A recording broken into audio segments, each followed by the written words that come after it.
أهلا بيكم وفيديو جديد وملخص جديد لأحداث الحلقة الأولى من مسلسل كارثة طبيعية للفنان محمد سلام. بتبدأ الحلقة وبنشوف محمد سلام واقف قدام شركة اتصالات وبياخد رقم شكله كده مهم، وبعدها بيدخل جوه الشركة وبيتصل بيه وبنلاقيه بيقول مساء الخير يا فندم، المنتج محمد العدل جروب.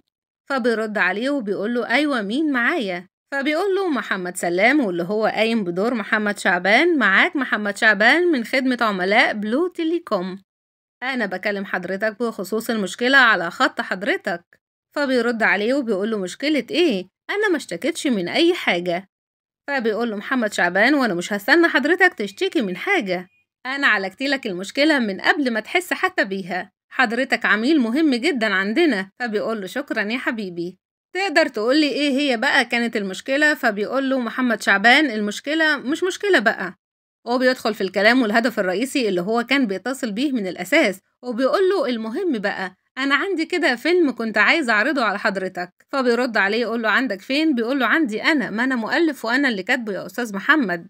فرد عليه وقال له خلاص تعالى بكرة المكتب وأنا هقراه وأشوفه وأرد عليك. فبنشوف محمد سلام بيدخل بسرعة في تفاصيل الفيلم وبيفضل يحكيه من البداية، وبعد ما بيفضل كده حبة حلوين يحكي تفاصيل الفيلم بيقوله حضرتك سامعني يا أستاذ محمد؟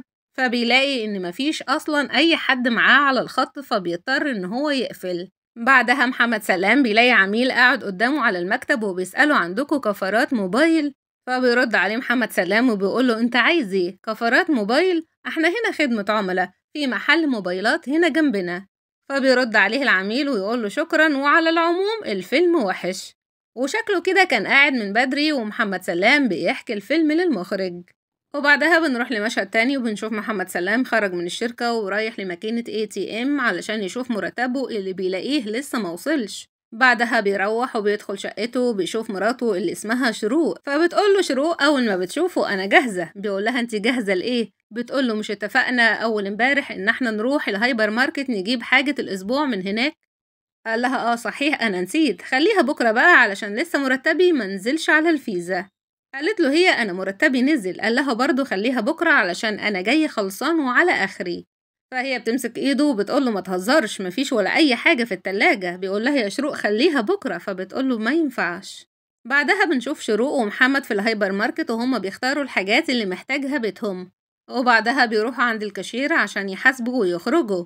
وهو بيحاسب لهم على الحاجات بيحاسب على حاجة كده. محمد بيقول ايه يا أستاذ الحاجة دي مش بتاعتنا ما تحاسبش عليها. فبتقول له شروق مراته لا دي حاجتي أنا اللي جايباها. فمحمد هنا بيقول لها هو ايه اللي انتي جايباه ده؟ بتقول له خلاص لما نروح البيت أنا هفهمك. بيرد الكاشير بيقول له ده اختبار حمل. فبترد شروق على الكاشير وبتقول له أنا ما طلبتش منك إنك تتكلم. فبيرد محمد سلام وهو بيستغرب ويقول لها اختبار حمل ده ليه؟ والمين أصلا؟ فبيرد الكاشير برضه بيقوله للمدام طبعا، امال هيكون لمين؟ فبيقول محمد لمراته شروق حمل ازاي يا شروق؟ هو احنا مش مركبين لولب؟ قالت له شروق ما انا قلتلك اني هشيله يا محمد. بيرد عليها وهو متعصب وبيقول لها ما انا قلتلك لا يا شروق. بترد عليه كمان شروق بعد ما اتعصبت منه بتقول له يا محمد انا قلتلك ان انا عايزه اكون وبعدين ده الرحم بتاعي مش بتاعك.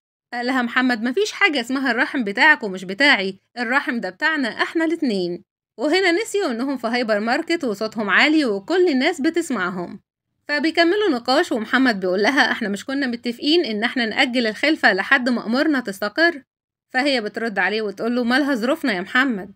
وهنا الكاشير بيقول لهم استهدوا بالله استهدوا بالله يا جماعة وكل حاجة تتحل بالراحة. فبيرد محمد وبيقول لها لا ظروفنا زي الفل، ابوكي دبسني في شقة اكبر من امكانياتي بس علشان يرضى على جوازنا، انا تقريبا مرتبي كله بيروح على ايجار الشقة. شروق بترد عليه وبتقول له يا محمد احنا متجوزين لينا 3 سنين، كل شوية بقولك أنا عايزة أخلف وعايزة أكون مش هستنى أنا لما أكبر ويا عالم هخلف ولا لأ. فقالها محمد يا حبيبتي إن احنا نبقى ونبقى أب دي للناس اللي قادرة تصرف وقادرة على المصاريف. بصي على العربية بتاعتنا شوفي احنا جايبين قد إيه والراجل اللي ورانا جايب قد إيه. فقال له الراجل إيه يا أستاذ أنت هتقر ولا إيه؟ وفضل محمد يقول لها أنت شايفة إزازة الزيت بقت بكام ولا الراجل اللي عايز يزود علينا إيجار الشقة؟ هو انتي مش حاسة بأي حاجة خالص؟ فبيرد عليه الكاشير وبيقول له حضرتك هي حاسة بس ده مجرد اختبار حمل، ممكن يطلع مفيش حمل أصلا. وبنشوفهم لسه مستمرين في النقاش والناس اللي وراهم عايزة تحاسب اتضايقت. فبيقول لهم الكاشير خلاص يا جماعة كملوا خناقتكم في البيت، الناس اللي وراكوا عايزة تحاسب. وبيقول لهم الحساب 2300 جنيه. فبيطلع محمد علشان يحاسب، فبيفتكر إن هو مش معاه فلوس، فبيقول لشروق حاسبي انتي. وبعدها بيروحوا البيت، وبنشوف محمد بيخبط على باب الحمام وبيقول لها ايه الأخبار، هو انتي بتعملي ايه كل ده يا بنتي؟ فهي بترد وبتقول له بطل تخبيط بقى، مش عارفة أركز. بيقول لها تركزي في ايه، هو اختبار فيزياء؟ فبيقول لها انجزي. فبتقول له لازم استنى 3 دقايق علشان النتيجة تبان. بيقول لها انت بقالك كتير قوي جوه. وبنشوفه بيدعي ربنا وبيقول يا رب ما يكونش فيه حمل اصلا. وبتخرج بعدها شروق وهي كده الابتسامة على وشها وبتقول له شرطتين. بيقول لها يعني ايه شرطتين؟ فهي بتقول له شرطتين يعني ايجابي، يعني انا حامل. بيرد يقول لها وهو متعصب انا مش موافق على الحمل ده. بتقول له يعني ايه مش موافق؟ بيقول لها ايوه مش موافق، يعني تتصرفي فيه زي ما جبتيه. قالت له شروق اتصرف يعني ايه يا محمد، انا مراتك، احنا مش ماشيين مع بعض. قال لها الله ينور عليكي، احنا مش ماشيين مع بعض لكن عايشين مع بعض. يعني المفروض قرار زي ده يكون قرارنا احنا الاتنين، مش قرارك لوحدك. قالت له شروق هو احنا هنعيد خناقة الكاشير تاني ده بدل ما تفرح بيا؟ قال لها افرح بايه؟ افرح ان انتي مش عامله لي اي اعتبار. قالت له لا، تفرح بيا زي ما اي واحد بيفرح بمراته، وان كان على الظروف الماديه زي ما انت بتقول اهي اتحسنت الحمد لله. يعني انا مرتبي زاد في شغلي الجديد ومش هطلب منك اي مصاريف زياده. قال لها ايوه فهمت، يعني انت علشان مرتبك زاد وبقيتي بتقبضي اكتر مني فانت كده بقيتي صاحبه القرار، ومختارة كمان يوم تكلميني فيه وانت شارية طلبات البيت بمرتبك، يعني علشان ما اقدرش اتكلم معاكي. قالت له شروق انت عارف ان انا ما بفكرش كده. قال لها انت ما بتفكريش اصلا، انت واحدة مش محترمة. قالت له مش محترمة، وهنا زعلت. كررت الكلمة تاني وقالت له واحدة مش محترمة يا محمد، وشفناها وهي رايحة تلم هدومها جوه شنطتها وهتسيب له البيت. وبنشوف محمد وهو واقف وهي بتلم هدومها وبيقول لها يا شروق ما تكبريش الموضوع، طلاق ايه بس؟ ده بدل ما تقعدي نشوف حل للمشكلة دي بتقوله مفيش مشكلة أصلا، انت اللي عاملها مشكلة لأنك مش عايز أي حاجة تربطك بيا. انت لو بتحبني بجد كنت فرحت ان انا حامل. قال لها ما تدخليش الحب في الحمل، دي حاجة ودي حاجة. وبعدين انت عارفة ان انا بحبك واني عندي حلم من زمان الأول انا عايزة احققه. قالت له شروق لا انا مش عايزة اسمع الكلام ده، انت يا اما قاعد جنبي بتكتب يا اما قاعد سرحان كمان في الكتابة، حتى الطفل مني رفضه، طالما انا تقيلة على قلبك كده انا سايبها لك كلها. قال لها محمد هو انت بتقلبي الترابيزة، على فكرة انت اللي غلطانة. قالت له انا غلطانة علشان بحبك وعايزة اخلف منك، بس انا في الاخر طلعت واحدة مش محترمة. وبنشوف شروق وهي لمت كل هدومها اللي في الدولاب، ومحمد هنا بيقولها كفاية هدوم اصلا الشنطة كده مش هتقفل. فبتخلي حبة هدوم على جنب وبتقفل شنطتها وبتمشي. وقبل ما تمشي بتقوله أنا بقى هخلفه غصب عنك وهخليك تصرف نفقة عليه وعليا، أنا بقى هوريك المصاريف والمسؤولية يكونوا إزاي. وبنشوف محمد وهو بيقعد كده في الشقة لوحده وبيدخل عليه حد كده على طول من غير إحم ولا دستور، بيتلافى الحاجات اللي كانت جايباها شروق وبيقوله المدام قالت لي إن أنا آخد الحاجات اللي جايباها بمرتبها. فبيقوله أنت مين؟ بيقوله أنا السواق.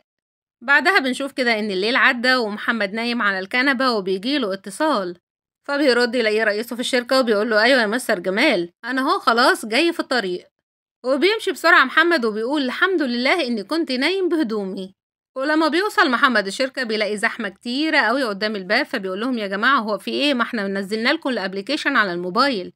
وبيروح يلاقي المدير واقف معاه عميل وبيقول له أنت شرفت يا أستاذ.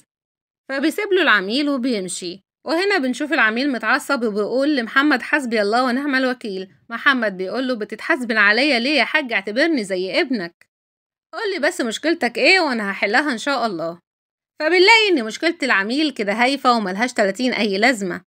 فمحمد بيقول له خلاص اعتبر ان ال 14 دقيقة دول حسابهم 30 قرش وخد جنيه من جيبي اهو. وبعدها محمد بيقول للعميل اللي بعده، فبيدخل واحد وبيديله أرقام وبيقول له يا فندم الأرقام اللي معاك دي كلها مميزة، اختار منهم أي رقم وهيكون مميز.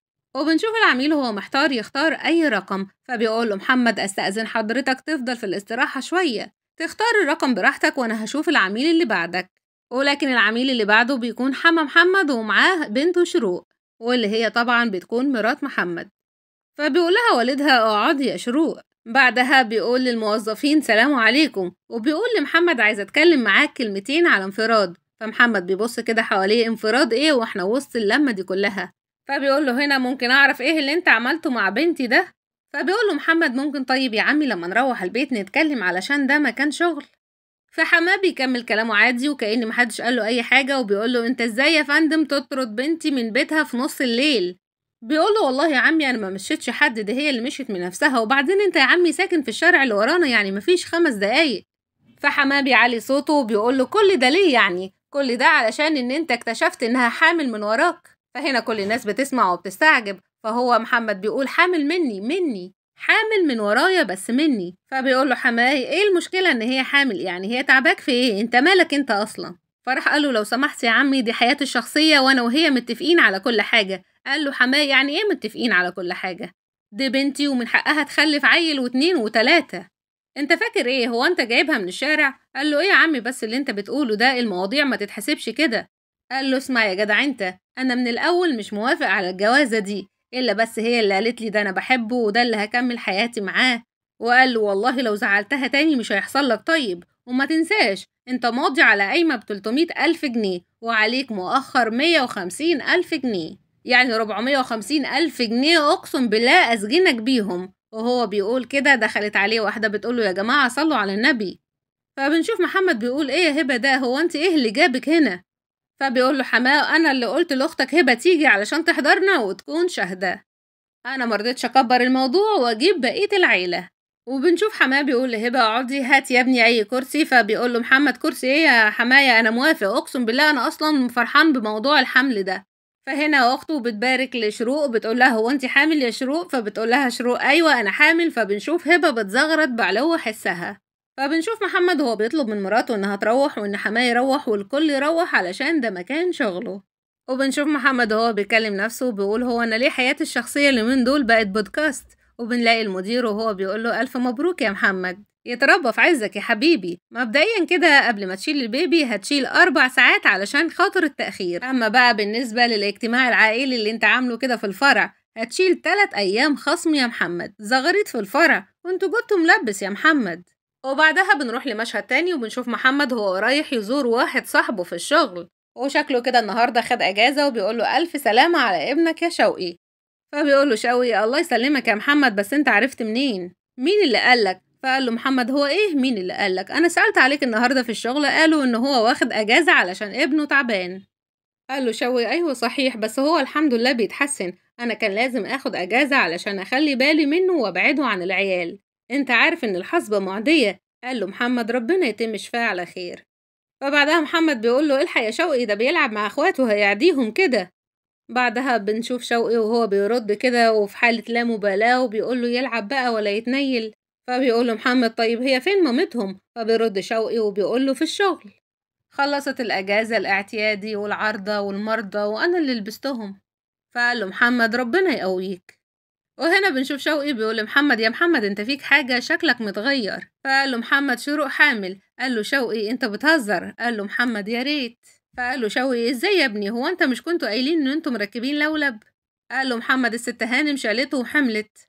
بص له شوقي كده وشكله لسه قاعد في اللامبالاة اللي هو فيها وقال له اهلا بيك في العالم السفلي الرشاح. قال له محمد ما ترعبنيش يا شوقي ده انا جايلك خلصان. وقال له محمد بصراحة أنا مش جاي أطمن على ابنك ولا حاجة، أنا جاي لك علشان أنت اللي تطمني على موضوع الخلفة ده. أنا هقدر صح الموضوع مش صعب.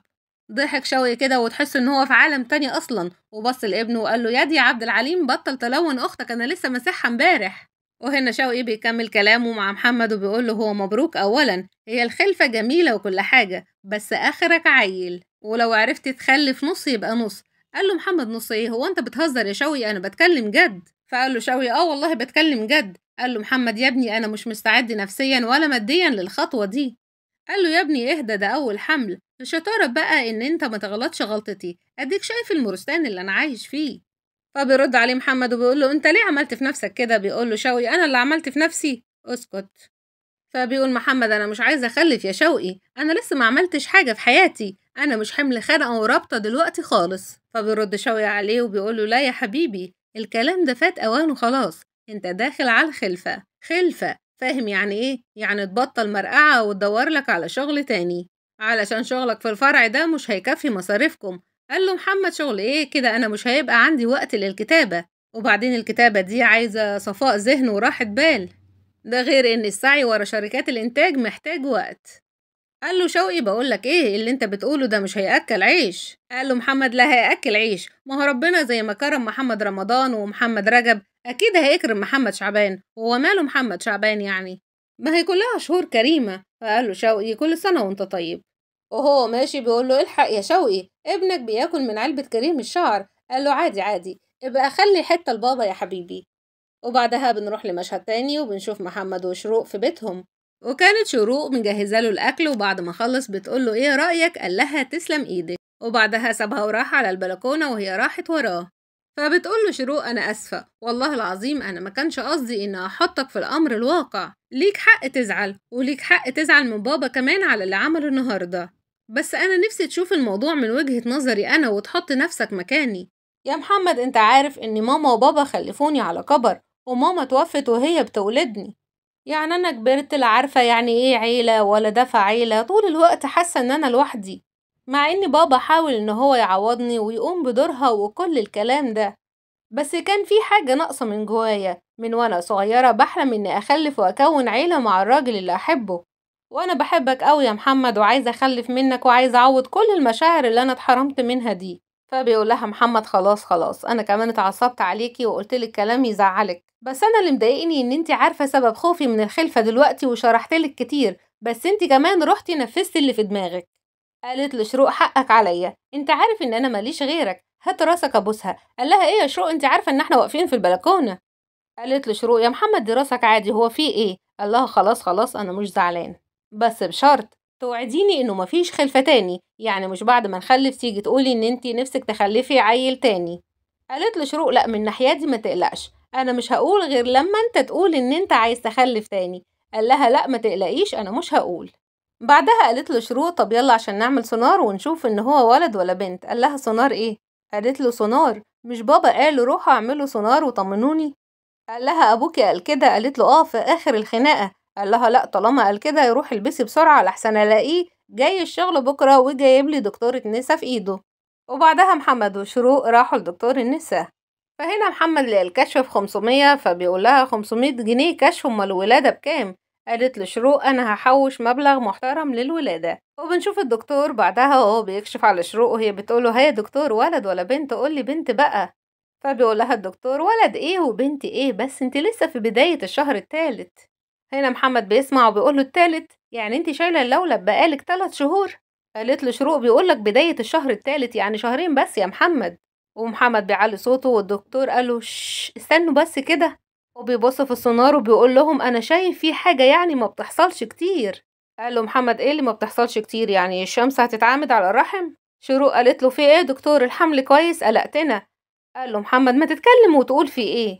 فهنا الدكتور قال مبروك المدام حامل، بس مش في طفل واحد. هنا شفنا محمد وهو بيلطم على وشه، قال له توأم؟ رايح الدكتور قال له 5. هنا شروق اتخضت وقالت له يعني ايه يا دكتور انا مش فاهمة. الدكتور قال لها اهو انا بتكلم بجد، انتي حامل في 5، وصورة السونار بنشوف فيها 5 قلوب، وبنشوف محمد وهو كل الصدمة اللي في الدنيا على وشه وبيقول 5. ولحد هنا بنوصل لنهاية الحلقة الأولى من مسلسل كارثة طبيعية. استنونا في فيديو جديد وملخص جديد لأحداث الحلقة التانية بإذن الله.